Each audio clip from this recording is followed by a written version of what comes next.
ഇപ്പൊ എല്ലാരും മസാല ഷവായി ഉണ്ടാക്കും. അപ്പൊ എനിക്ക് ഉണ്ടാക്കാൻ തോന്നി. ഞാൻ എങ്ങനെ ഉണ്ടാക്കാൻ നോക്കിയാലോ. മസാല ഉണ്ടാക്കാൻ വേണ്ടി നമുക്ക് കൊച്ചുള്ളി, ഇഞ്ചി, വെളുത്തുള്ളി, തക്കാളിക്ക, കറിവേപ്പില, മല്ലിയല, മുളക്, അരക്കപ്പ് വെള്ളത്തിൽ 2 സ്പൂൺ വിനാഗിരി കൂടെ ചേർത്ത് എന്നിട്ട് 15 മിനിറ്റ് കുതിർക്കാൻ വെച്ച് ഇതുകൂടെ ഒഴിച്ചിട്ടാണ് അരയ്ക്കാം. മസാല സെറ്റായേ.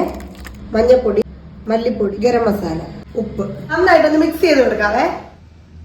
മസാല തേച്ച് കൊടുക്കാവേ. ഞാൻ അവനെ ഒന്ന് കുത്തി കൊടുക്കാൻ മറന്നുപോയി. ഇനി ആണെങ്കിലും ഒന്ന് കുത്തി കൊടുക്കാം. കുക്കർ വെച്ചാലോ. നമുക്ക് എടുത്തിട്ട് കൊടുക്കാം.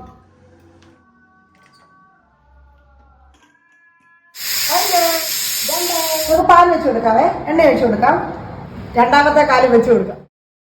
അപ്പൊ സംഭവം റെഡി ആയിട്ട് നമുക്ക് പാത്രത്തിലോട്ട് മാറ്റാം. ബാലൻസ് മസാല ഇല്ല, അത് ഒഴിച്ചു കൊടുക്കാവേ. കുറുക്കി എടുക്കാം ഈ മസാലയെ. നമുക്ക് ഇത് മാറ്റാവേ പാത്രത്തിലോട്ട്.